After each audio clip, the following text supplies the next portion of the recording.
चलिए, तो आज की जो हमारी क्लास है एनटीए यूजीसी नेट समाज कार्य जो जून में 2022 में एग्ज़ाम होने वाला है, उसी के संबंध में आज हम लोग चर्चा करेंगे। यूनिट नंबर फर्स्ट से यूनिट नंबर सेकंड से। यूनिट नंबर सेकंड में अगर मैं बात करूं, पहले स्टेटमेंट पे हम लोग बात कर रहे हैं समाज शास्त्रीय संकल्पनाओं पर, जिसमें आज हम लोग पढ़ेंगे सामाजिक नियंत्रण और सामाजिक परिवर्तन के बारे में। इसके बारे में आज हम लोग देखेंगे। तो इसी के क्रम में मैं आप लोगों से ही जानना चाहूँगा कि सामाजिक नियंत्रण कहते किसे हैं। किसी को मालूम है क्या? कोई बताना चाहेगा मुझे? सामाजिक नियंत्रण किसको बोलते हैं? सामाजिक नियंत्रण साधारण शब्दों में। समाज द्वारा बनाए गए मूल्य और मान्यताएं होती हैं सर। ओके, समाज द्वारा बनाए गए मूल्य और मान्यताएं होती हैं। ठीक है, देखिए कहने का मतलब ये हुआ सामाजिक नियंत्रण के बारे में अगर हम बात करें, सिंपल शब्दों में समझने की कोशिश करिएगा। यहाँ से प्रश्न फैक्ट से नहीं, आपको ज़्यादातर अप्लाइड मिल सकते हैं। तो सामाजिक नियंत्रण एक ऐसी प्रवृत्ति है जो व्यक्ति के व्यवहार, जैसे आपका व्यवहार, और उसकी हानिकारक प्रवृत्ति पर अंकुश लगाकर उसको समाज में रहने योग्य बनाता है। और समाजीकरण के साथ साथ, जैसे भी आपने बताया, सामाजिक मूल्य और मान्यताएं, बहुत अच्छा बोला। इसी को मैं कह रहा हूं कि समाजीकरण के साथ साथ समाज के हित में कार्य करने के लिए अगर प्रेरित करता है तो उसको कहते हैं सामाजिक नियंत्रण। तो अगर सोशल वर्क का सब्जेक्ट इतना टफ नहीं आता है, इजी आता है, केवल आपको बस उन शब्दों के बारे में जैसे ही आप एक्सप्लेन करेंगे तो ऑटोमेटिक समझ में आ जाएगा आपको। व्यक्ति के व्यवहार और उसके हानिकारक प्रवृत्तियों पर अंकुश लगाकर उसको समाज में रहने योग्य बनाता है और समाजीकरण के साथ साथ समाज हित में कार्य करने के लिए प्रेरित करता है, उसको कहते हैं सामाजिक नियंत्रण। अगर हम बात करें सामाजिक नियंत्रण की अवधारणा, सामाजिक विचार, सर्वप्रथम देखिए, अब यहां से फैक्ट भी आपको मिल रहा है। अमेरिकन समाजशास्त्रीय थे और आप भली भांति तरीके से जानते हैं E.A. रॉस महोदय के बारे में। इन्होंने 1901 में अपनी एक किताब लिखी थी, उसका नाम था सोशल कंट्रोल, यानी सामाजिक नियंत्रण। अब ये किताब काफी इंपॉर्टेंट है, नाम लिख लीजिए किताब का और उसके बाद इनका नाम और वर्ष लिख लीजिए। 1901 नामक पुस्तक में सामाजिक नियंत्रण की अवधारणा को विस्तृत चर्चा किया है। और इनके अनुसार अगर मैं बात करूं, सामाजिक नियंत्रण में ये क्या कहते हैं? ये कहते हैं उन सभी शक्तियों से है जिनके द्वारा समुदाय व्यक्ति को अपने अनुरूप बनाता है, उसको हम कहते हैं सामाजिक नियंत्रण।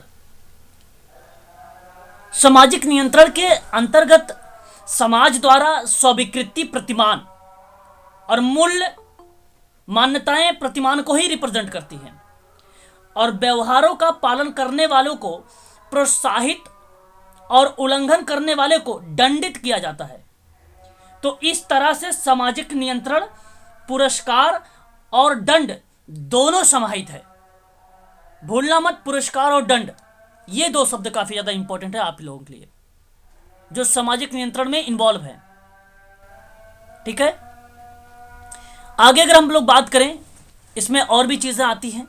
देखिए, कह रहा है कि उस समय से अब तक सामाजिक नियंत्रण की अवधारणा के संबंध में इसी पुस्तक का सहारा लेना पड़ता है और पुस्तक का नाम सोशल कंट्रोल। सबसे पहला विद्वान E.A. रॉस, याद रखेंगे आप सभी लोग। रॉस ने समाज के नियंत्रण कार्य संस्थानों में धर्म, विश्वास, जनमत, नैतिकता, कानून, शिक्षा, रीति रिवाज आदि की भूमिकाओं का वर्णन किया है। बात वही है कि सामाजिक नियंत्रण का जो मतलब है उन सभी शक्तियों से है जिनके द्वारा समुदाय व्यक्ति को अपने अनुरूप बनाता है।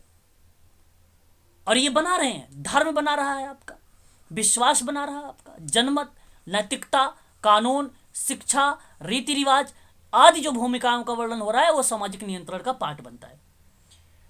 यहां आप जो पहली स्लाइड आप देख रहे हैं इसमें कम से कम मैंने 3 से 4 फैक्ट बताए हैं, ध्यान रखिएगा। ई ए रॉस महोदय का नाम, 1901 में सोशल कंट्रोल नामक पुस्तक।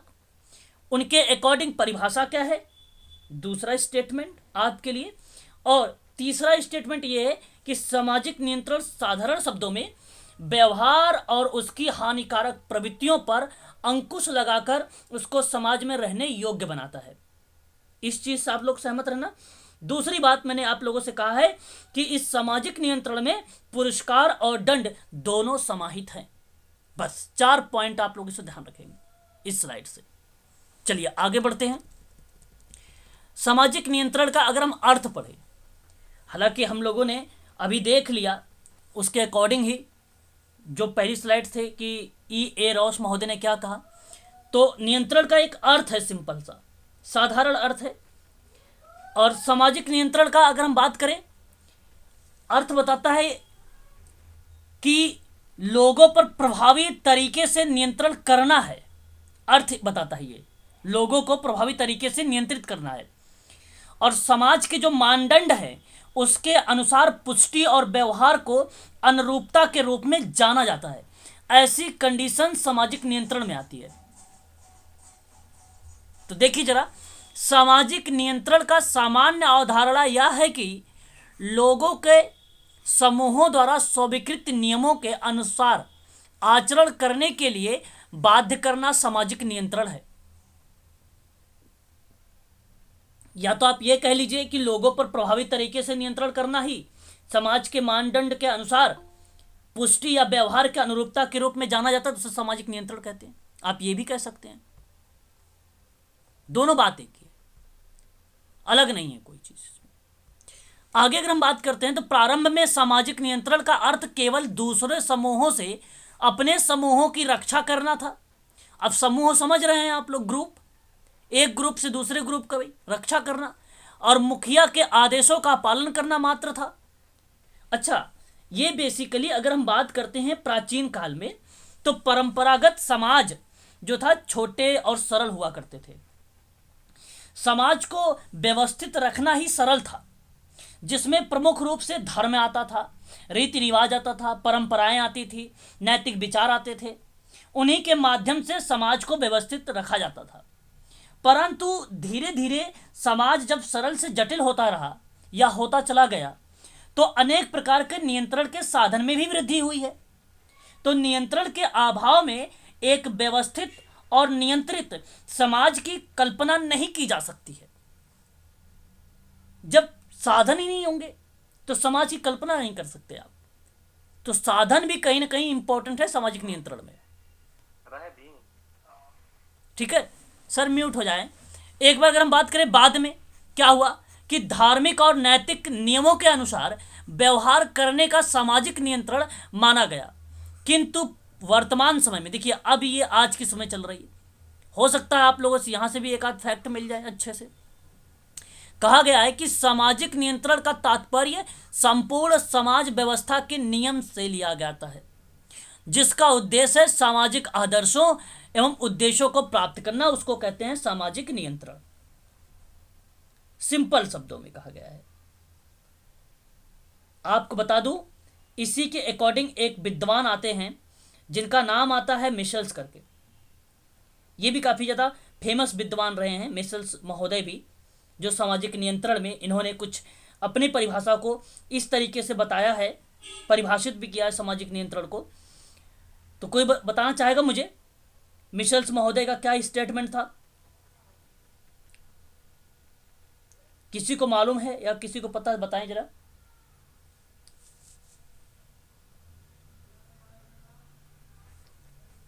नहीं पता? आप लोग बताते भी नहीं है। अगर नहीं मालूम है आप लोगों को तो मैं बताऊंगा ही ना आप लोगों को। चलिए मैं बताता हूं, देख ध्यान से सुनिए मेरी बात को। उनका कहना यह है इस स्टेटमेंट में कि सामाजिक नियंत्रण नियोजित और अनियोजित प्रक्रियाओं और अभिकरणों के लिए एक सामूहिक शब्द है। और यही परिभाषा को अगर मैं बात करूं, ब्रेले ने भी बताया था, और उसमें इन्होंने कहा कि व्यक्तियों को यह सिखाया जाता है कि उनके आग्रह किया जाता है अथवा बाध्य किया जाता है कि वे अपने समूहों की रीतियों और सामाजिक मूल्यों के अनुसार कार्य करें। उनका ये स्टेटमेंट था। लेकिन आप यहां ध्यान रखिए कि संपूर्ण समाज व्यवस्था के नियम से लिया जाता है, जिसका उद्देश्य सामाजिक आदर्शों और उद्देश्यों को प्राप्त करना होता है। तो इस स्लाइड से केवल एक पॉइंट याद रखिएगा आप सभी लोग,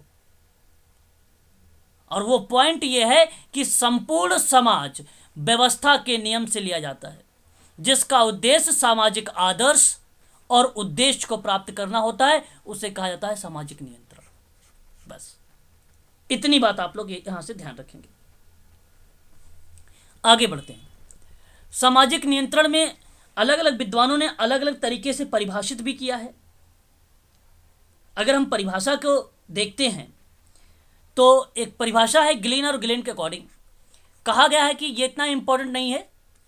अपने परिवार के साथ सामाजिक नियंत्रण अनेक प्रकार के सुझावों और प्रतिरोध, उत्पीड़ित तथा बल प्रयोग जैसे साधनों की व्यवस्था है, जिसके द्वारा समूह अपने सदस्यों के व्यवहार को सामाजिक प्रति मानव के अनुरूप बनाने का प्रयत्न करता है। उसे सामाजिक नियंत्रण कहते हैं। तो सामाजिक नियंत्रण सुझाव था, ठीक है। प्रतिरोध, उत्पीड़न और बल प्रयोग जैसे साधनों की वह व्यवस्था है जिसके द्वारा समाज किसी समूह को मान्यता प्राप्त व्यवहार प्रतिमान के अनुरूप बनाता है, अथवा जिसके द्वारा समूह सभी सदस्यों को अपने अनुरूप बना लेता है, उसको कहते हैं सामाजिक नियंत्रण। और वही बात यहां पे कही जा रही है ग्लिन और गिलेन के अकॉर्डिंग। आगे अगर हम बात करते हैं तो एक नाम आता है रॉस महोदय का। अब रॉस महोदय कहते हैं कि सामाजिक नियंत्रण का तात्पर्य उन तमाम व्यक्तियों से है जिसके द्वारा समुदाय व्यक्तियों को अपने अनुसार ढालता है, उसको सामाजिक नियंत्रण कहते हैं। और इनकी परिभाषा एक सिंपल शब्दों में बड़ी चीजों को रिप्रेजेंट कर देती है कि उन सभी शक्तियों से है जिनके द्वारा समुदाय व्यक्ति को अनुरूप बनाता है। रीति रिवाज, सामाजिक धर्म, व्यक्तिक आदर्श, लोकहित, विधि, विश्वास, उत्सव, कला, ज्ञान, सामाजिक मूल्य आदि बहुत सारे शब्द हैं। सभी तत्व आते हैं जिससे व्यक्ति पर समूह अथवा समूह पर समाज का नियंत्रण रहता है, और इससे समाज में व्यवस्था बनी रहती है और व्यक्तिगत व्यवहार की मर्यादाएं निश्चित रहती हैं, और इसके बिना समाज का जीवन नहीं चल सकता है। इसीलिए इनका कहना है कि उन सभी या उन तमाम व्यक्तियों से है जिनके द्वारा समुदाय व्यक्तियों को अपने अनुरूप ढालता है या बनाता है। तो यह परिभाषा इंपॉर्टेंट है, इस पे आप स्टार लगा लीजिएगा। सामाजिक नियंत्रण जब कभी आए तो रॉस महोदय के बारे में भी थोड़ा सा आप लोग जरूर विचार करिएगा वहां पर, ठीक है। आगे हम बात करते हैं बोगार्ड महोदय के बारे में। इनका कहना है कि सामाजिक नियंत्रण वह पद्धति है जिसमें एक समूह अपने सदस्य के व्यवहारों को नियंत्रित करता है, उसको जो है सामाजिक नियंत्रण कहा जाता है। टीबी बोटोमोर की बात करते हैं। इनकी एक किताब थी सोशोलॉजी वाली, आप लोगों को अच्छे से याद भी होगी, ये ध्यान रखिएगा। लेकिन सामाजिक नियंत्रण शब्द में इनका कहना है कि मूल्य और आदर्श के उन समूहों से है जिसके द्वारा व्यक्तियों और समूहों के बीच संघर्ष को दूर अथवा कम किया जाता है, जिससे किसी अधिक समावेशी समूह को सुदृढ़ता बनाए रखी जा सके, उसको सामाजिक नियंत्रण कहा जाता है। तो ये टीबी मोर का है, कहा टीबी बोटोमोर का है, ठीक है। तो ये चीज भी आप लोग ध्यान रखिएगा, ठीक है। बहुत सारे विद्वान इसके अंतर्गत आते हैं। आगे अगर हम बात करते हैं मैकइवर एंड पेज के, मैकइवर एंड पेज भी फेमस पर्सन है, और इनका कहना यह है कि सामाजिक नियंत्रण का अर्थ उस ढंग से है जिससे संपूर्ण सामाजिक व्यवस्था में एकता बनी रहती है, और जिनके द्वारा यह व्यवस्था एक परिवर्तनशील संतुलन के रूप में कार्य करती है, तो उसको कहते हैं कि भैया सामाजिक नियंत्रण। देखिए यहाँ पे क्या लिखा है कि सामाजिक नियंत्रण से आशय उन तरीकों से है जिससे कि संपूर्ण सामाजिक व्यवस्था अपने को संगठित बनाए रखती है और एक परिवर्तनशील संतुलन की भांति अपने को क्रियाशील रखती है उसको कहते हैं सामाजिक नियंत्रण। यह है मैकइवर एंड पेज की परिभाषा। और भी देखते हैं। आरजे स्मिथ उतना इंपॉर्टेंट नहीं है, छोड़ दीजिए। लैंडिस भी इंपॉर्टेंट नहीं है, हाँ ये थोड़ा सी इंपॉर्टेंट है।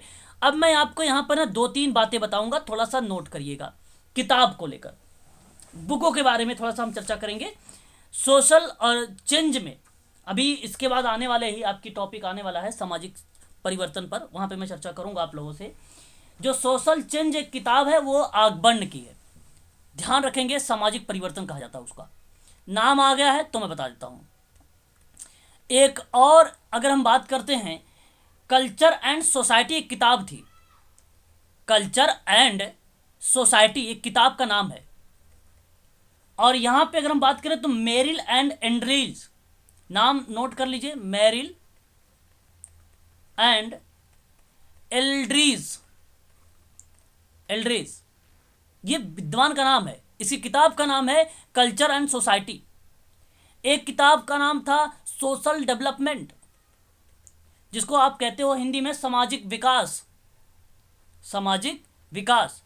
और इस किताब का नाम है, जो विद्वान ने लिखा है उनका नाम है हॉब हाउस।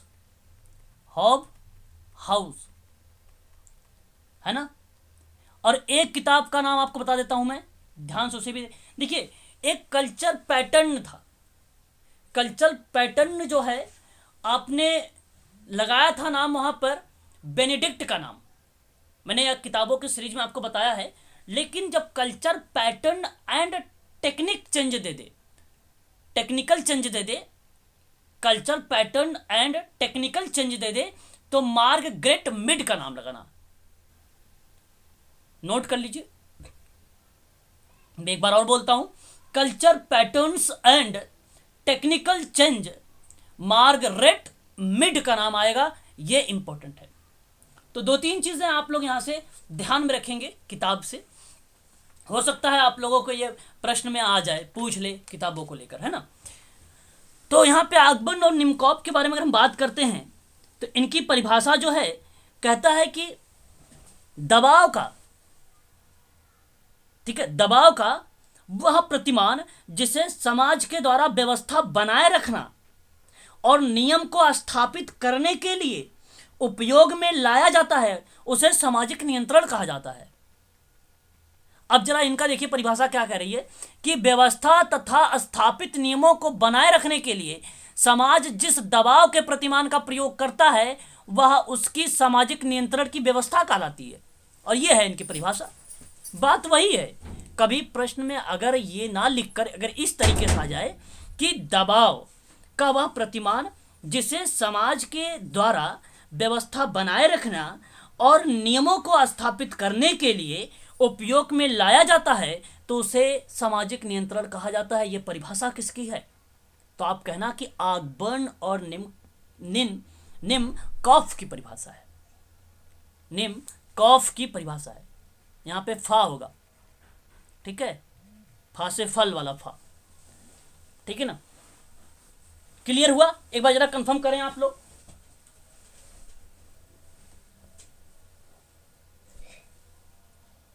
बताएं एक बार, कल कंफर्म है?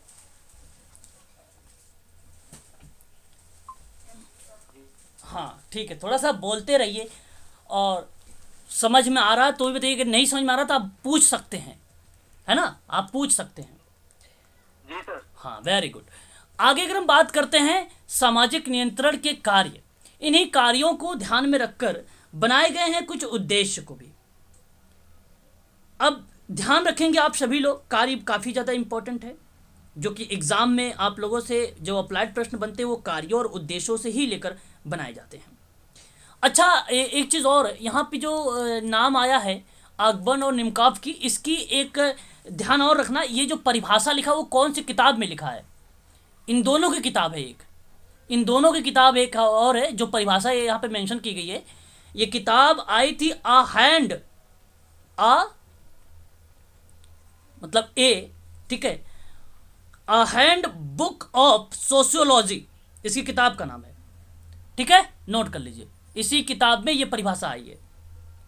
तो यहाँ अकेले इंडिविजुअल आगबर्न की किताब नहीं है सोशल चेंज, निमकॉफ भी इनके साथ इन्वॉल्व है। ठीक है, नोट कर लीजिएगा, a hand book of sociology.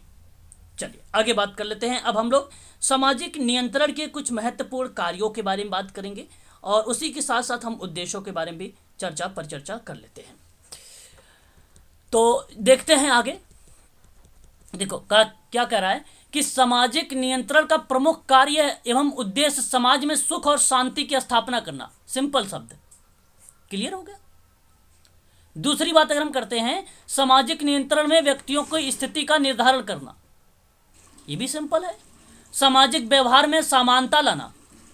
ठीक है, समानता आप समझ ही रहे होंगे, मेल पुरुष कह लीजिए, आप धर्म कह लीजिए, किसी धर्म का भी बात कर लीजिए, जाति की बात कर लीजिए, समानता लाना। व्यक्तियों के व्यवहारों को नियंत्रित करना सामाजिक नियंत्रण कहलाएगा। सब सरल है। समाज के सदस्यों में एकता की भावना उत्पन्न करना, समाज के सभी सदस्यों को अधिकतम सुरक्षा प्रोवाइड करना या प्रदान करना, समुदाय द्वारा स्वीकृत मूल्य व्यवहार प्रतिमानों को सदस्यों के समक्ष रखना और उनके अनुरूप कार्य करने के लिए उन्हें प्रेरित करना, ये भी कहीं ना कहीं समाज कार्य के जो है सामाजिक नियंत्रण के उद्देश्य या उसके कार्यों को रिप्रेजेंट करते हैं। समूह के उद्देश्यों को प्राप्त करना, सभी सदस्यों तथा समूहों के समक्ष विकास के लिए एक सुव्यवस्थित संगठित परिस्थिति प्रस्तुत करना। सामाजिक नियंत्रण के कार्य किसी विशेष समूह अथवा समाज में एकता और गतिशीलता लाना। सामाजिक नियंत्रण के उद्देश्य लोगों के विचारों और कार्यों में संतुलन स्थापित करना। ये कहीं ना कहीं सामाजिक नियंत्रण के कार्य और उद्देश्य कहलाते हैं। तो सिंपल है, इसमें कोई ऐसा नहीं है टफ चीज़ें कि जो आपको मैं बताऊं। ठीक है, आगे हम बात करते हैं नेक्स्ट पॉइंट पर। अब ये आपके लिए इंपॉर्टेंट है, सामाजिक नियंत्रण के कुछ प्रकार हैं। अब सामाजिक नियंत्रण के जो प्रकार हैं, अलग अलग विद्वानों ने अलग अलग तरीके से बोला है। तो मैं पहले कुछ विद्वानों के नाम के साथ बता देता हूं, फिर मैं आप लोगों को सेपरेट अलग अलग चीजों से समझाऊंगा। ठीक है, और इसको ध्यान से सुनिए, आप सभी लोग नोट करने की कोशिश भी करिएगा। एक नाम आता है फीचर का, नोट करना है तो नोट कर लीजिए, वरना वीडियो तो भी मैं अपलोड कर ही दूंगा आप लोगों के लिए। फीचर ने सामाजिक नियंत्रण के दो टाइप बताए थे। एक का नाम उन्होंने बताया था सकारात्मक एवं नकारात्मक। एक था आपका सकारात्मक एंड नेगेटिव या नकारात्मक। ठीक है, तो आप कह लीजिए positive and negative social control. एक तो ये था। दूसरा इनका एक टाइप था फीचर महोदय का, इन्होंने दो ही टाइप बताया है, ध्यान रखेंगे। एक इनका था औपचारिक formal and informal social control, जिसको आप कहते हैं औपचारिक और अनौपचारिक सामाजिक नियंत्रण। तो दो इनके हो गए, फीचर महोदय का ये था। अच्छा, एक और बात ध्यान रखिएगा, और भी विद्वान हैं, ऐसी बात नहीं है। और अगर हम बात करते हैं एक और विद्वान के बारे में, उनका नाम है कार्ल मैनहाइम। नोट कर लीजिए, यहाँ पे इनका नाम भी मैं लिख देता हूँ, कार्ल मैनहाइम। इन्होंने जो सोशल कंट्रोल है, इसके जो दो प्रकार बताए हैं, वो एक किताब में बताया था। इनकी किताब का नाम था वो माइंड एंड सोसाइटी। क्या नाम था किताब का? Mind and society. इस किताब में इन्होंने कहा है प्रत्यक्ष सामाजिक नियंत्रण एक, और प्रत्यक्ष को बोला जाता है डायरेक्ट सोशल कंट्रोल। जानते हैं डायरेक्ट कौन सा होता है? Face to face. प्रत्यक्ष सामाजिक नियंत्रण आमने सामने होता है, फेस टू फेस होता है। जैसे माता पिता, मित्र, गुरुजन आदि के द्वारा जो सामाजिक नियंत्रण होता है फेस टू फेस, उसको बोलते हैं हम लोग डायरेक्ट। यहीं पर भी समझते रहिएगा थोड़ा थोड़ा, अभी मैं पीडीएफ में मेंशन किया, अभी आपको बताऊंगा भी। ठीक है, अच्छा, दूसरा क्या था उनका? दूसरे की अगर बात करते हैं तो वो इनडायरेक्ट था, वो था इनडायरेक्ट। और इनडायरेक्ट का मतलब होता है अप्रत्यक्ष सामाजिक नियंत्रण। अच्छा, इनडायरेक्ट कैसे होता है? कोई बताना चाहेगा मुझे? इनडायरेक्ट बताएं अगर किसी को मालूम है तो। चलो मैं बताता हूं।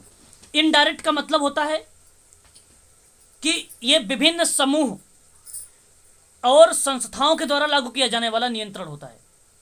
उसको हम कहते हैं अप्रत्यक्ष सामाजिक नियंत्रण। जैसे में एग्जाम्पल समझ लीजिए, वहां पे आप माता पिता समझ रहे थे फेस टू फेस में।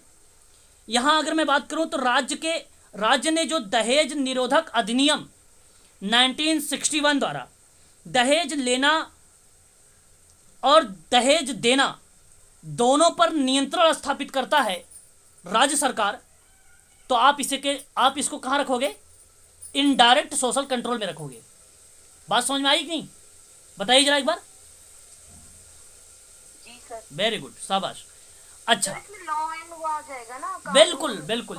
इसमें आप मैडम ना सोशल पॉलिसी, अब ऐसे समझ लीजिए, social policy social welfare administration, जो इनडायरेक्ट प्रणालियां हैं, अप्रत्यक्ष सहायक प्रणालियां जो हैं, वो कहीं ना कहीं अपनी अहम भूमिका निभाती है अप्रत्यक्ष सामाजिक नियंत्रण में। तो सरकार के द्वारा जो भी अधिनियम चलाए जा रहे हों, जो भी नीतियां, कार्यक्रम, जो भी आयोजन किए जा रहे हैं, वो सभी इनडायरेक्ट में इन्वॉल्व हो जाएंगे। बस यह मोटा मोटा आप ध्यान रख लीजिए। राज्य ने दहेज निरोधक अधिनियम 1961 द्वारा दहेज लेना और देने दोनों पर नियंत्रण अगर स्थापित कर रहा है तो वो आपका इनडायरेक्ट सोशल कंट्रोल हो जाएगा। ये कार्ल मैनहाइम का है, तो ये थोड़ा सा लग रहा है कि बना सकता है, तो ये भी फैक्ट बता रहा हूँ, अभी आप लोगों से चर्चा करूंगा आगे पे। अच्छा, और भी नाम है, और नाम कूले का, कूले ऑबली करके लिख लीजिए आप, दुर्खिम, इन और एक नाम लिख लीजिए इनके साथ ऑबली करके, बर्नार्ड। देखिए मैं हिंदी लिख भी रहा हूँ स्क्रीन पर, आप लोग देख भी सकते हैं यहाँ पे। तो देखो, कूले, दुर्खिम, बर्नार्ड, ये तीनों लोग ने जो सामाजिक नियंत्रण बताए थे, दो प्रकार बताए थे। जिसे मैं कहूं चेतन और अचेतन। अच्छा, कभी गलती से आप मत कह देना कि ये सिगमंड फ्रायड का है, सिगमंड फ्रायड का नहीं है वो, क्योंकि भाई चेतन, अचेतन, अर्धचेतन और चेतन के बारे में तो उसी ने बात किया है ना। तो आप गलती से मत करना ये काम। जब उसके साथ आपको जरूर मिलेगा सामाजिक जो है नियंत्रण, तो चेतन सामाजिक नियंत्रण एक बताया था इन्होंने, और दूसरा जो बताया था अचेतन सामाजिक नियंत्रण बताया था। इन तीनों लोगों का यही है, बर्नार्ड, दुर्खिम, कूले। ठीक है, आप इसे ध्यान रखेंगे। अच्छा, थोड़ा सा समझ लीजिए चेतन क्या है। देखिए, नियमों को लागू करते समय जब उसकी उपयोगिता और लाभ को ध्यान में रखोगे तो उसे हम कहेंगे चेतन सामाजिक नियंत्रण। जैसे में कानून, प्रथा किस में आएगा? इसी के अंतर्गत आएगा, चेतन का आएगा। ठीक है। अच्छा, अचेतन किसको कहोगे फिर? जिसमें नियम और व्यक्ति स्वतः ही पालन करता हो और वह नियम उसके सामान्य जीवन का अंग बन जाता है, तो उसे चेतन सामाजिक नियंत्रण कहेंगे। उसको अचेतन सामाजिक नियंत्रण कहेंगे। जैसे अगर हम बात करें संस्कार, धार्मिक विश्वास, ये किस में आएगा? अचेतन में आएगा। वहीं अगर हम बात करते हैं कानून वगैरह का, प्रथा वगैरह की, जहां लागू करते समय जब उसकी उपयोगिता और लाभ को भी ध्यान में रखा जाए तो वो चेतन होगा। जब संस्कार, धार्मिक चीजों को आप इन्वॉल्व करना शुरू कर दोगे तो वह चेतन होगा। इस चीज को ध्यान रखिएगा। अच्छा, अभी आपने एक नाम पढ़ा था टीबी बोटोमोर का, है ना? अच्छा, ये केवल समाजशास्त्र में ही बड़े फेमस हैं बोटोमोर, सोशल वर्क में ये नहीं फेमस है इतना, ठीक है ना? लेकिन अगर यूनिट नंबर 2 से प्रश्न बनाएगा तो ये तो टीबी बोटोमोर तो है ही है, तो हो सकता है आ जाए, है ना? तो इसने सामाजिक नियंत्रण के 2 प्रकार इसने भी बताए। एक का नाम इन्होंने रखा था, याद रखेंगे आप लोग, प्रत्यक्ष और अप्रत्यक्ष सामाजिक नियंत्रण। अब देखिए, यहां पर इन्होंने प्रत्यक्ष को भी शामिल कर लिया और अप्रत्यक्ष को भी शामिल कर लिया। अच्छा, दूसरे की बात करते हैं इनका। एक था इनका संगठित और असंगठित नियंत्रण था, ये दूसरा था। तो आप ध्यान रखेंगे संगठित और असंगठित, ये टीबी बोटोमोर का था। अच्छा, आपने एक नाम और सुना होगा, किम्बाल, किम्बाल यंग, ये विद्वान का नाम है। और इनके भी दो टाइप थे। एक इनका अगर हम बात करते हैं तो देखिए पॉजिटिव था एक, और दूसरा जो था इनका नेगेटिव था, सामाजिक नियंत्रण। बस। अच्छा, हालांकि बहुत लोगों ने बहुत सारे विद्वान हैं, लैपियर का भी नाम आता है। लैपियर की बात कर ले अगर हम, लैपियर ने कहा था कि भाई तानाशाही सामाजिक नियंत्रण एक होगा। तानाशाही, नोट्स बगैर बनाएंगे तो समझो बहुत अच्छा नोट्स बनेगा आप लोगों का। तानाशाही एक सामाजिक नियंत्रण था, और जो दूसरा था उनका जनतांत्रिक सामाजिक नियंत्रण था। जनतांत्रिक सामाजिक नियंत्रण था, है कि नहीं। अब ये सारी चीज़ें अगर आप बार बार बोलेंगे या समझेंगे, देखेंगे अपने पेज को, तो ये सारी चीज़ें आपको याद रहेंगी, है ना। ये दूसरा वाला क्या था? जनतांत्रिक सामाजिक नियंत्रण मैम, डेमोक्रेटिक सोशल कंट्रोल था ये। अच्छा, एक नाम और आता है पीसी हेज। अब ये थोड़ा सा यूनिक नाम लग रहा होगा आप लोगों को, मैं एकदम ऊपर लिख रहा हूं, आप देख लीजिए। पीसी हेज, ये विद्वान का नाम है। इसने सामाजिक नियंत्रण के दो टाइप इन्होंने बताया। अनुशक्तियों द्वारा सामाजिक नियंत्रण एक होता है, अनुशक्तियों द्वारा, और एक होता है सुझाव और अनुकरण के द्वारा सामाजिक नियंत्रण। सुझाव आप समझ ही रहे होंगे, एडवाइस, और अनुकरण का मतलब इमिटेशन के द्वारा जो सोशल कंट्रोल होता है वो बताया था पीसी हेज। तो ये थे कुछ विद्वान जिन्होंने कुछ टाइप बताए थे। अब हम देखेंगे थोड़ा सा स्क्रीन पर क्या क्या चीज़ें हो सकती हैं और भी। जी सर, क्या बताया सर? दूसरा वाला क्या बताया सर, सुझाव और अनुकरण द्वारा सामाजिक नियंत्रण। ठीक है, चलिए अब हम लोग यहां पर देखते हैं सामाजिक नियंत्रण के कुछ टाइप में। तो देखिए जरा, सामाजिक नियंत्रण बेसिकली आपको अच्छे तरीके से पता हो चुका है कि भाई व्यक्ति की जो पार्श्विक प्रवृत्ति पर अंकुश लगाकर समाजीकरण और मानवीकरण करके समाज को व्यवस्थित एवं संगठित किया जाता है, उसे ही सामाजिक नियंत्रण कहा जाता है। उसी क्रम में अगर हम देखें, सत्तावादी लोकतांत्रिक एवं प्रजातांत्रिक नियंत्रण है, और यहाँ पे अगर हम बात करते हैं तो लैपियर का नाम आता है।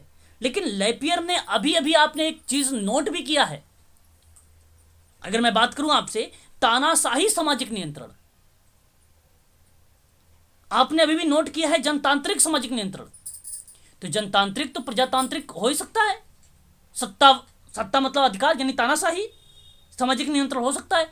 तो इन्होंने, लैपियर ने सामाजिक नियंत्रण को सत्तावादी और लोकतांत्रिक, देखिए अगर ये आता है तो फिर तो ठीक है, और जो मैंने नाम बताया है अगर वो भी आएगा तो भी ठीक है। दोनों ध्यान रखना आप लोग, यूजीसी का ट्रेंड है नए नए हिंदी को डालना, है ना।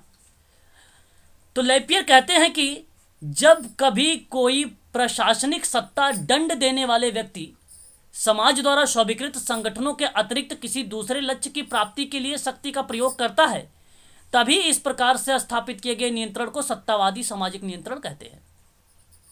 चलो भाई, ये तो समझ में आ गया कि व्यक्ति समाज द्वारा स्वीकृति संगठनों को अतिरिक्त भी कह रहा है, किसी दूसरे लक्ष्य की प्राप्ति के लिए भी जोड़ दिया इसने कि शक्ति का प्रयोग कर रहा है, तो इसको हम बोलते भी तानाशाही सामाजिक नियंत्रण, या हम इसको कह सकते हैं सत्तावादी सामाजिक नियंत्रण। ठीक है।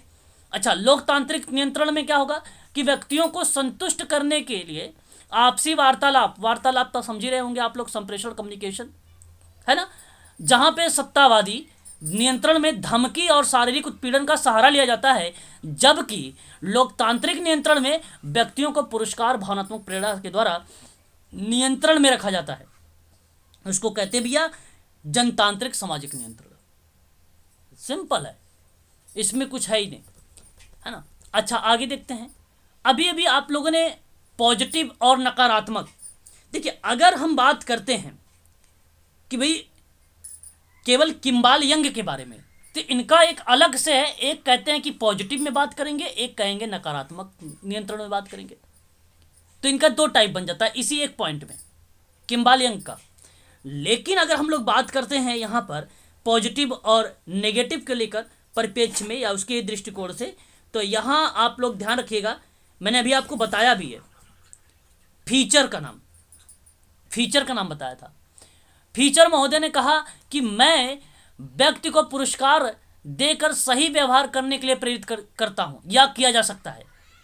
उदाहरण के तौर पे अगर हम बात करें, अच्छे आचरण वाले छात्र को, श्रेष्ठ छात्र को, श्रेष्ठ खिलाड़ी को, वीर सिपाही को पुरस्कार और शाबाशी आदि देना सकारात्मक नियंत्रण कहलाता है।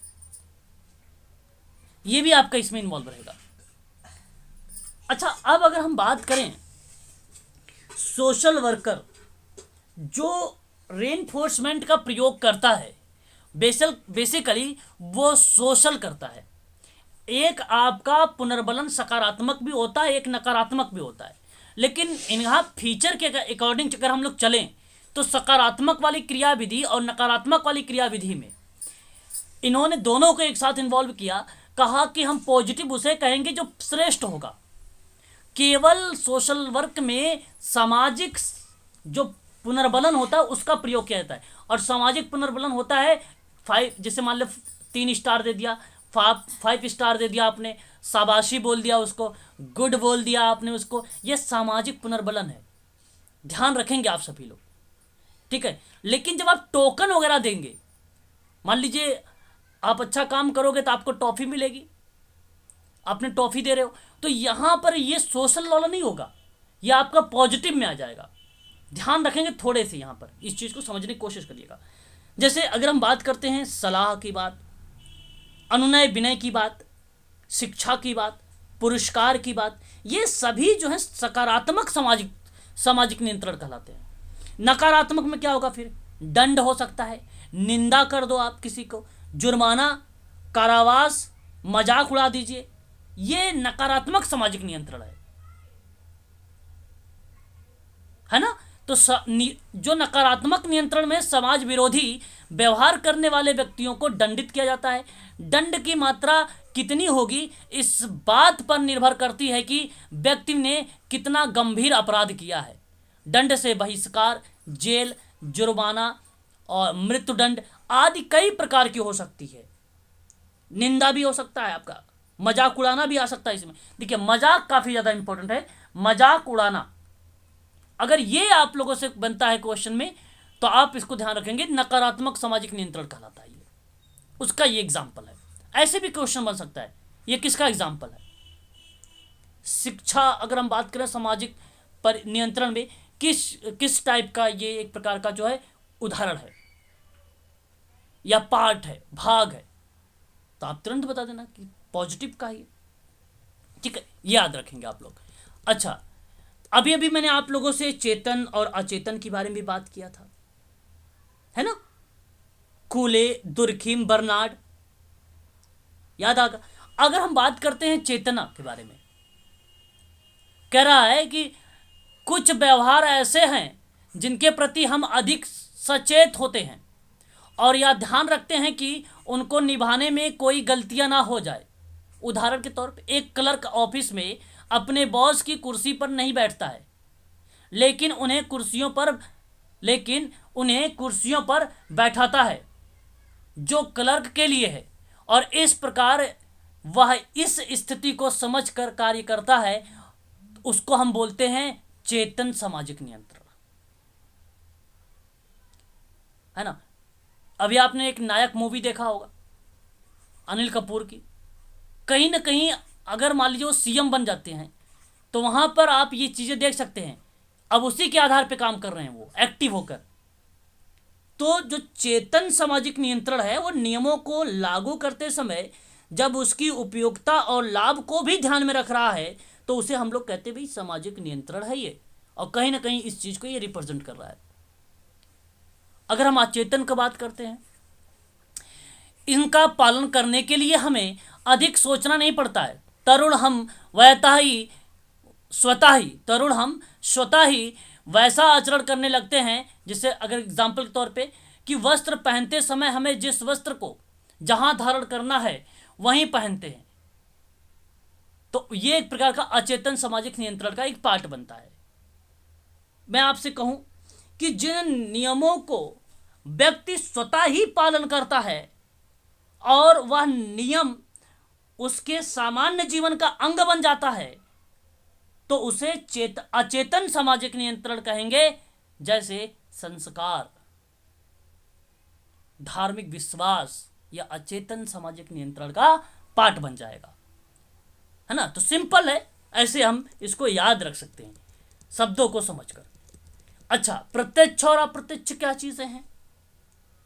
प्रत्यक्ष और अप्रत्यक्ष क्या है?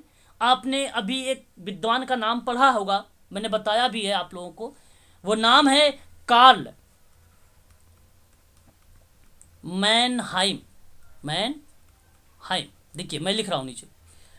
तो यहां इन्होंने कहा कि प्रत्यक्ष और अप्रत्यक्ष सामाजिक नियंत्रण के बारे में। और आप जानते हैं प्रत्यक्ष सामाजिक नियंत्रण ऐसे नियंत्रण से है जो व्यक्ति पर उसके बहुत समीप के व्यक्तियों द्वारा लागू किया जाता है। उदाहरण के तौर पे अगर माता पिता, मित्र, गुरुजन, पड़ोसियों द्वारा ही किया जाने वाला सामाजिक नियंत्रण होता है, तो प्रत्यक्ष सामाजिक नियंत्रण होता है। यहां आमने सामने होना, बस केवल एक कीवर्ड से याद रखिए, फेस टू फेस। जहां आमने सामने का सामाजिक नियंत्रण हो रहा है वो प्रत्यक्ष सामाजिक नियंत्रण है। जैसे माता पिता हो रहे हैं, मित्र हो रहा है, गुरुजन हो रहे हैं, पड़ोसी हो रहे हैं, ये कहीं ना कहीं इसका पार्ट बन रहे हैं। अगर हम बात करते हैं अप्रत्यक्ष सामाजिक नियंत्रण में, तो ये किन चीजों को रिप्रेजेंट करता है? यह आपको बताता है अप्रत्यक्ष की विभिन्न समूह और संस्थानों के द्वारा लागू किया जाने वाला नियंत्रण अप्रत्यक्ष सामाजिक नियंत्रण कहलाता है।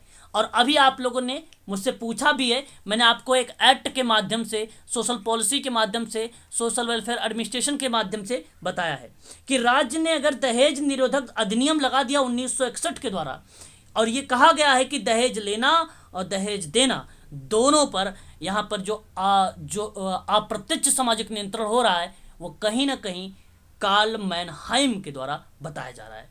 और ये किताब थी उसकी, याद कर लीजिएगा किताब का नाम माइंड एंड सोसाइटी, है ना। आप लिख लीजिए जो है माइंड एंड सोसाइटी, इंपॉर्टेंट है ये, ठीक है।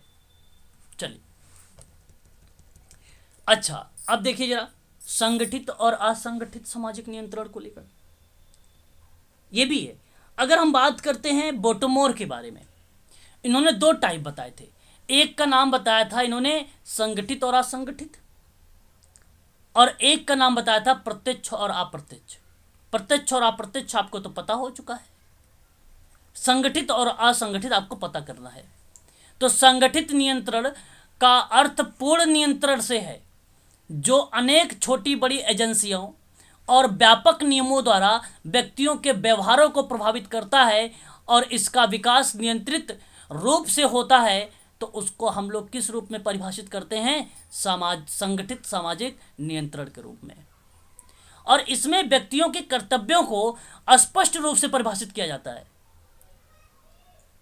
शिक्षण संस्था, परिवार, राज्य बैंक आदि लागू किए जाए नियंत्रण जो होते हैं वो कहीं ना कहीं संगठित सामाजिक नियंत्रण होते हैं।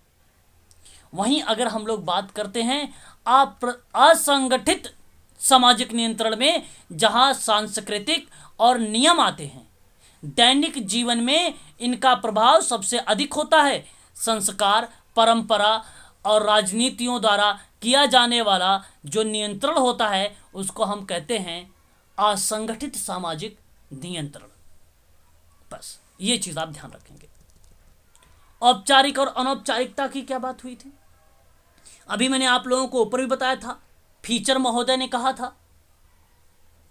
अब फीचर महोदय का दो टाइप था, एक था पॉजिटिव एंड नेगेटिव, और दूसरा था उनका औपचारिक एंड अनौपचारिक। पॉजिटिव में आप जानते हैं भली भांति तरीके से, जहां पे आप सलाह, शिक्षा, पुरस्कार वगैरह दे रहे हैं। नेगेटिव की बात अगर हम करते हैं तो दंड, आदेश, निंदा, जुर्माना, कारावास की बात कर रहे थे। वहीं अगर हम औपचारिक और अनौपचारिक की बात करते हैं तो औपचारिक सामाजिक नियंत्रण लिखित होने के कारण, औपचारिक सामाजिक नियंत्रण जो होता है लिखित ही होगा, लिखित होने के कारण निश्चित होता है और इनमें निश्चित नियम और कानून होते हैं जो राज्य और सरकार द्वारा निर्धारित होते हैं। पुलिस, जेल, न्यायालय आदि जो होता है वो औपचारिक सामाजिक नियंत्रण कहलाता है। ये एग्जाम्पल है उसका। अगर हम बात करते हैं ठीक इसी के विपरीत अनौपचारिक सामाजिक नियंत्रण के बारे में, ये अलिखित होता है। ध्यान रखिएगा, लिखित अलिखित फैक्ट के रूप में आता है, देखने को मिलता है हमें। आप यहां पे देख भी रहे हैं, ये लिखित होता है, ठीक है। तो यहां अगर हम बात करते हैं तो अलिखित और अनिश्चित होता है और इसे लागू करने का उत्तरदायित्व तो समाज के सभी व्यक्तियों को होता है। और अनौपचारिक सामाजिक नियंत्रण में प्रथा, लोकाचार, परंपरा, विश्वास, जनमत, धर्म आदि चीजें जब सम्मिलित हो जाए तो उसको आप लोग कहेंगे अनौपचारिक सामाजिक नियंत्रण। आप पढ़ भी सकते हैं, आदिम समाजों की विशेषता है कि, किंतु इसका तात्पर्य यह नहीं है कि अनौपचारिक नियंत्रणों का सभ्य और जटिल समाजों से उपयोग नहीं है। जटिल समाजों में ऐसे, ध्यान रखेंगे, जटिल समाजों में भी सामाजिक नियंत्रण प्रधान रूप से नियंत्रण के अनौपचारिक साधनों के माध्यम से ही होता है, किंतु ऐसे समाजों में नियंत्रण कायम करने के लिए वे साधन पर्याप्त नहीं है। प्रथाएं, जनरीतियां, लोकाचार, धर्म, परिवार, नैतिकता आदि सामाजिक नियंत्रण के अनौपचारिक साधन के रूप में देखने को मिल जाते हैं। आप कह सकते हैं अनौपचारिक सामाजिक नियंत्रण में प्रथा, लोकाचार, परंपरा, विश्वास, जनमत, धर्म आदि शामिल किए गए हैं। अलिखित है, अनिश्चित है, इसे लागू करने का उत्तरदायित्व समाज के सभी व्यक्तियों का है। यह अनौपचारिक सामाजिक नियंत्रण है। बस इतनी बात ध्यान रखिएगा आप लोग। जहां राष्ट्रीय कानून वगैरह की बात आए, जहां समिति के नियम की बात आए, आप तुरंत कहना यह औपचारिक है, ना कि अनौपचारिक है। ठीक है, याद रखिएगा। चलिए अब आप लोग जरा मुझे बताइए, कोई दिक्कत तो नहीं है सामाजिक नियंत्रण के टाइप में? कर लेंगे आप लोग? चलो शाबाश, बहुत बढ़िया। आगे अगर हम बात करते हैं तो सामाजिक नियंत्रण की कुछ इंपॉर्टेंस है। इंपॉर्टेंट मतलब महत्व है। अब देखिए यहां से भी आप लोगों के प्रश्न जब कहेगा कि प्रश्नों पर विचार करें, तो विचार करें उसके महत्व को ध्यान में रखकर। देखिए, एक तो इसका महत्व होता है कि सामाजिक संगठन का अस्तित्व बना रहता है और व्यक्ति और समूह अनुशासित रहता है, समूह में एकता बनी रहती है। ये इंपॉर्टेंस है उसका। समाज के सदस्यों में परस्पर सहयोग रहता है। इसमें प्रथाओं पर परंपराओं को जो है सत्यता बनी। अब सत्यता का मतलब होता है सतता, सतता का मतलब होता है कंटिन्यूअस, कंटिन्यूअस का मतलब होता है अनवरत। ठीक है, सांस्कृतिक धरोहर की रक्षा और निरंतरता बनी रहती है। सामाजिक नियंत्रण का ये महत्व है, ये इंपॉर्टेंस है। समूह में एक रूपता बनी रहती है, ये सामाजिक नियंत्रण का महत्व है। सामाजिक नियंत्रण सामाजिक परिवर्तन में भी सहायक होता है। छुआछूत, बाल विवाह, दहेज प्रथा आदि जैसी कुरीतियां हैं, उनको रोकने के लिए दंड का प्रावधान किया जाता है। तो ऐसी बात जो हमें देखने को मिलती है वो सामाजिक नियंत्रण के इंपॉर्टेंस में मिलती है। तो आप सभी लोग इसको ध्यान रखिएगा, अपने जहन में रखिएगा। ठीक है, तो अगर हम बात करते हैं यहाँ पे महत्व में, तो एक आता है सामाजिक सुरक्षा। तो समाज में प्रत्येक सदस्य को समाज में कुछ अधिकार प्राप्त होए, इस बात से सहमत भी हैं आप लोग। और इन अधिकारों के द्वारा ही सभी सदस्यों का विकास भी होता है। यदि सामाजिक नियंत्रण की व्यवस्था ना हो तो शक्तिशाली व्यक्ति दूसरे के अधिकारों का अपहरण कर सकता है। कानून और प्रथाओं के द्वारा सामाजिक नियंत्रण की स्थापना करके सामाजिक सुरक्षा की व्यवस्था भी की जा सकती है। वहीं अगर हम बात करते हैं परंपराओं की रक्षा, तो प्रत्येक समाज की अपनी कुछ परंपराएं होती हैं और यह परंपराएं समाज के लिए उपयोगी होती हैं और सामाजिक नियंत्रण की सामाजिक नियंत्रण ही एकमात्र ऐसी विधि है जिसके द्वारा इन परंपराओं को उपयोगी बनाया जा सकता है, और नियंत्रण के अभाव में सभी व्यक्ति मनमाने ढंग से कार्य करने लगेंगे और समाज में अव्यवस्था फैल जाएगी। तो इसलिए परंपराओं की रक्षा भी कहीं ना कहीं सामाजिक नियंत्रण का इंपॉर्टेंस बताता है। बात करें अगर हम व्यक्ति के व्यवहार पर नियंत्रण, तो सामाजिक नियंत्रण के साधनों द्वारा व्यक्ति का व्यवहार समाज के अनुकूल बनाया जा सकता है, और व्यक्ति पर परिवार, प्रथम रीति रिवाज आदि का दबाव होता है। इसलिए सामाजिक नियंत्रण व्यक्ति के व्यवहार पर नियंत्रित रखने के लिए अनिवार्य माना गया है। तो आप कह सकते हैं कि व्यक्ति के व्यवहार पर नियंत्रण में एक अहम भूमिका है सामाजिक नियंत्रण की। ठीक है, याद रखेंगे। आगे अगर हम बात करते हैं, और भी पॉइंट है, तो कह रहा है कि व्यक्ति के सामाजिकरण के लिए, अच्छा सामाजिकरण तो आपको मैंने अभी लास्ट वाली क्लास में अच्छे से बताया भी है। सामाजिकरण कहते किसको है? सामाजिकरण की अगर एजेंसियों की बात करते हैं तो नातेदारी समूह, शिक्षण संस्थान, आर्थिक, सांस्कृतिक, पड़ोस, विवाह, राजनीतिक, धार्मिक और व्यावसायिक समूह कहीं ना कहीं एजेंसियों के रूप में इसको इन्वॉल्व किया गया है कि नहीं? तो सीखने की प्रक्रिया है वो, ठीक है, याद रखें। जहां सामाजिक प्रतिमान मूल्य जो समाज के द्वारा स्वीकृति है, उसी को सीखने को ही हम लोग बोलते हैं भैया कि ये सामाजिकरण की प्रक्रिया है। तो यहां अगर हम बात करते हैं तो व्यक्ति के सामाजिकरण के लिए सामाजिक नियंत्रण के द्वारा व्यक्ति के सामाजिक कार्यों में सहायक मिलती है, क्योंकि व्यक्ति को इस प्रकार की सत्ता का अनुभव होता है। तो कहीं ना कहीं व्यक्ति के सामाजिकरण के लिए भी सामाजिक नियंत्रण का इंपॉर्टेंस है। भावनाओं की समानता की बात करता है। सामाजिक विविधता के लिए समाज के सदस्यों में उनकी भावनाओं में समानता होना आवश्यक है, और भावनाओं की एकता से सामाजिक एकता स्थापित की जा सकती है। सामाजिक नियंत्रण के कारण ही व्यक्ति सामान्य ढंग से व्यवहार करते हैं, और इस कारण समाज के सदस्यों का व्यवहार एक समान रहता है। तो उसको कहते हैं कि भावनाओं की समानता हो रही है, सदस्यों का व्यवहार जो इक्वल है, समान है। ठीक है, तो ये सारी पॉइंट है, आप लोग ध्यान रखिएगा। समाज की स्वीकृति की भी प्राप्ति कहीं ना कहीं सामाजिक नियंत्रण की होती है। सामाजिक संगठन में स्थिरता की बात होती तो भी इन्वॉल्व होता है ये, है कि नहीं? सामाजिक संघर्ष को कम करता है ये, और सामाजिक अनिश्चितता को भी कम करता है ये, विचारों और कार्यों को संतुलित करता है ये, है कि नहीं?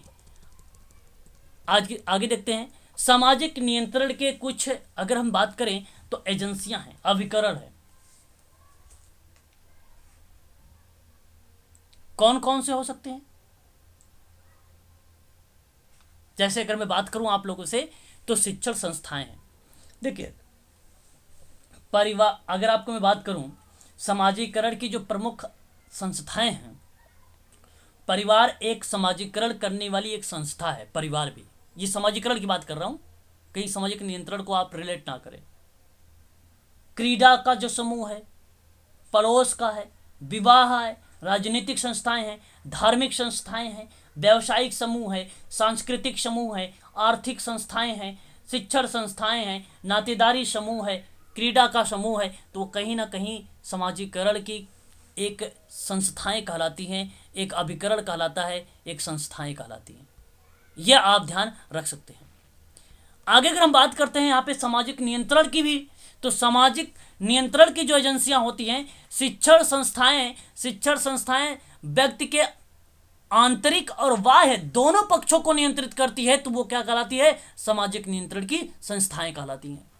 और इन संस्थाओं ने व्यक्ति जीवन का वह भाग व्यतीत करता है जो सबसे अधिक तनावपूर्ण होता है, और इसी काल का नियंत्रण संपूर्ण जीवन को नियंत्रित रखना और संतुलित व्यक्तित्व का निर्माण करने में बहुत महत्वपूर्ण होता है।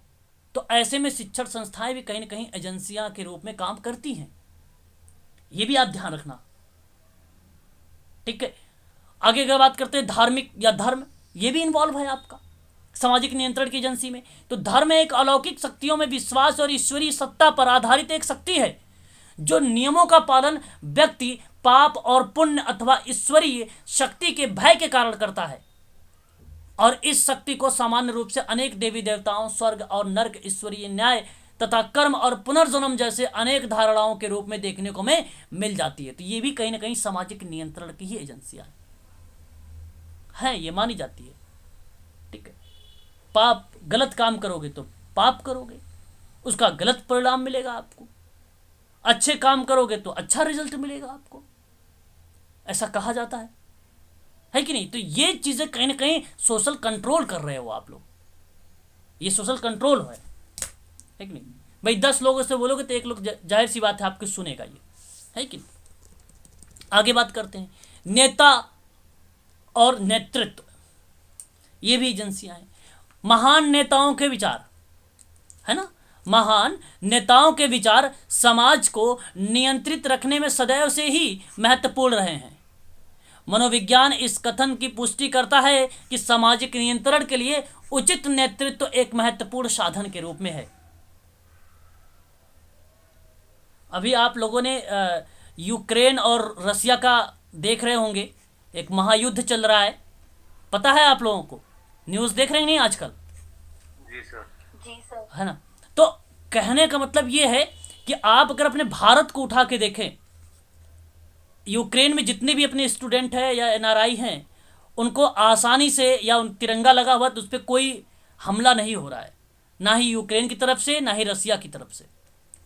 तो मैं तो यही कहूँगा कि कहीं ना कहीं एक महान नेता की इसमें एक भूमिका है ना।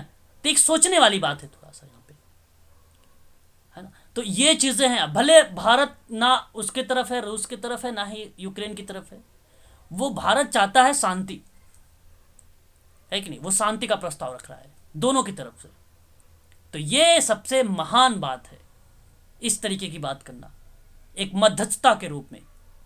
आप भी मध्यस्थता के रूप में हो सकते हैं, आप सोशल वर्कर हैं, आप भी इसी तरीके की बात कर सकते हैं। और नेतृत्व की भूमिका आप जान ही रहे हैं, है ना। तो ये कहीं ना कहीं एक सामाजिक नियंत्रण का पार्ट बनता है। प्रथाएं की बात करते हैं, हम उन सभी आदर्श नियमों को सम्मिलित करते हैं जिनके अनुसार व्यक्ति एक लंबे समय से व्यवहार करते आ रहे हैं। यह आवश्यक नहीं है कि सभी प्रथाएं उचित ही हो, लेकिन तब भी सभी व्यक्ति इनका पालन करते ही हैं। तो प्रथाएं हैं सबके अलग अलग, अगर हम बात करते हैं तो अलग अलग परंपराएं हैं, अलग अलग धर्म है ना, परंपराएं हैं, संस्कृति हैं। तो प्रथाएं भी कहीं ना कहीं सामाजिक नियंत्रण में एक एजेंसी के रूप में काम करती है ना। तो ये भी आपके प्रथा रूप में आ जाएगी। नैतिकता की बात करते हैं अगर हम लोग, मोरलिटी, इसका संबंध एक ऐसी स्थिति से है जो व्यक्ति को चारित्रिक नियमों के अनुसार कार्य करने और मानवीय व्यवहारों को बनाए रखने की प्रेरणा देती है। अच्छा, पहले पता है जब 10th और 12th में आप लोग पढ़ते थे तो उसमें एक जो है नैतिकता का प्रमाण पत्र बनता था, कैरेक्टर सर्टिफिकेट बनता था, है ना। अब आजकल मैंने देखता ही नहीं। तो कहीं ना कहीं वो आपको ये बताता है कि आप बहुत सभ्य व्यक्ति हैं। तो चारित्रिक नियमों के अनुसार कार्य करना और मानवीय मूल्यों को बनाए रखने की जो प्रेरणा देता है वो नैतिकता ही कहीं ना कहीं अपनी भूमिका निभाता है। ये सोशल कंट्रोल की भूमिका है। ये परिवार आप जानते ही हैं, सामाजिक नियंत्रण में परिवार सबसे महत्वपूर्ण अभिकरण है। अभिकरण का मतलब एजेंसी होती है, संस्थाएं होती हैं। इसका मतलब परिवार आरंभिक जीवन से ही बच्चे को अपनी संस्कृति से संबंधित व्यवहार को, धार्मिक नियमों, जनरीतियों, लोकाचार और प्रथाओं को शिक्षा देता है। परिवार ही देता है। ये समाज की नैतिकता से परिचित कराता है परिवार। समय समय पर अनजान से या अनजान में भी भूल हो जाने पर उससे प्रायश्चित भी करवाता है परिवार। तो ये परिवार की एक अहम भूमिका होती है ना। आगे अगर हम बात करते हैं राज्य के कानून के बारे में भी, तो राज्य का कानून भी कहीं ना कहीं सामाजिक नियंत्रण के लिए भूमिका ही है। जो प्रशासन कानून सेना, पुलिस, न्यायालय के द्वारा व्यक्ति और समूह को व्यवहारों पर औपचारिक रूप से स्थापना करती है। तो राज्य का कानून, जहां राज्य का कार्य अपने सभी नागरिकों के अधिकारों के कर्तव्यों को स्पष्ट करना और नीतियों का निर्धारण करना, दंड व्यवस्था को लागू करना, कल्याणकारी कानून बनाना और उनके मौलिक अधिकारों की रक्षा करना सामाजिक नियंत्रण का कर्तव्य बन जाता है। तो ये भी कहीं ना कहीं सोशल कंट्रोल की भूमिका है। आगे अगर हम बात करते हैं खेल की साथी, आरंभिक जीवन का अनुशासन जीवन पर्यंत व्यक्तियों के व्यवहारों को प्रभावित करता है और इस अनुशासन को बच्चा अपने खेल के साथियों के बीच सीखना प्रारंभ करता है, और खेल के साथियों के विचार और व्यवहार बच्चे की आदतों का निर्माण करते हैं। साथियों के साथ खेलते समय एक बच्चा कभी हारता है तो कभी जीतता है। हारने की दशा में बच्चा सहन शक्ति और धैर्य के रूप में जिस अनुसंधान में सीखता है उसको हम कहते हैं खेल का साथी। वह धीरे धीरे अपने नैतिक दायित्व को भी बोध करने लगता है। ये भी चीज़ है इसमें एग्जाम्पल आप समझ सकते हैं। जैसे अगर मैं बात करूँ, नेट की अगर क्वालिफाई नहीं हुआ तो कोई बात नहीं, तो वो भी एक प्रकार कहीं ना कहीं अगर हम बात करते हैं नैतिकता की, एक प्रकार से अगर हम बात करते हैं तो सामाजिक नियंत्रण की, सहन शक्ति आपके अंदर डेवलप हो रही है, आपके अंदर धैर्य डेवलप हो रहा है, आप महान बन रहे हैं। तो ये भी कहीं ना कहीं एक भूमिका होती है। तो ये सोशल कंट्रोल का है ना, तो इसको आप लोग ध्यान रखिएगा। अच्छा देखिए, आज का समय हो चुका है। मैंने सोचा था कि आज इसे भी समाप्त कर दूंगा, लेकिन ये कल आपका समाप्त हो जाएगा। और अगर समय मिलेगा तो कल हम लोग मॉक टेस्ट भी करेंगे, क्योंकि आपका जो है पहली पॉइंट यूनिट नंबर 2 की जो पहला पॉइंट है समाजशास्त्रीय संकल्पना, ये समाप्त हो जाएगी। तो उसके बाद आपके क्वेश्चंस होने वाले 100 है ना इसी पर। तो आज के लिए बस इतना ही। अगर कोई आप लोगों के मन में डाउट है तो आप लोग मुझसे पूछ सकते हैं अभी।